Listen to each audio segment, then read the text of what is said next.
இன்னைக்கு ஒரு வேலையாக வெளியே வந்திருந்தோம். அந்த வேலையை முடிக்க மணி 3 மணி ஆயிடுச்சு. சரின்னு சொல்லிட்டு பசியாக இருக்குன்னு சொல்லிட்டு எங்கள் முகத்தெல்லாம் பார்த்தீங்களா பசி கிறக்க எப்படி இருக்குன்னு பக்கத்தில் இருக்கிற ஹோட்டலுக்கு போயிருந்தோம். அங்கே பார்த்தா கூட்டு பொரியல் எல்லாம் வச்சுருந்தாங்க.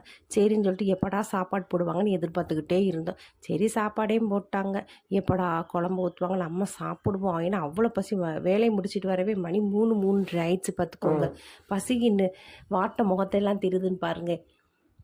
சாப்பாடையும் போட்டுட்டாங்க. அப்படியே வந்து சரின்னு சொல்லிட்டு சாம்பார் ஊற்றுறேன்னாங்க. சாம்பாரை ஊற்றுனேன்னா சாப்பிடவே முடியல பார்த்துக்கோங்க. சாம்பார் நல்லாவே இல்லை. என்னடா இப்படி ஆகிப்போச்சு, சரி பசிக்கு ஏதாச்சும் நம்ம சாப்பிட்டு தானே ஆகணும்னு சொல்லிட்டு நானும் அபக்கு அபக்கு அபக்கு அபக்குன்னு சாப்பிட்டுட்டு அப்புறம் என்ன செய்கிறது, வேறு வழி இல்லை. சாப்பிடணுமே சொல்லிட்டு சாப்பிட்டு தான் ஆயிட்டோம். அப்புறம் என்ன செய்கிறது. அப்புறம் எங்கள் பாப்பா வந்து வெஜிடபிள் பிரியாணி, தயிர் வெங்காயம், பாயசம் எல்லாம் வாங்குச்சு.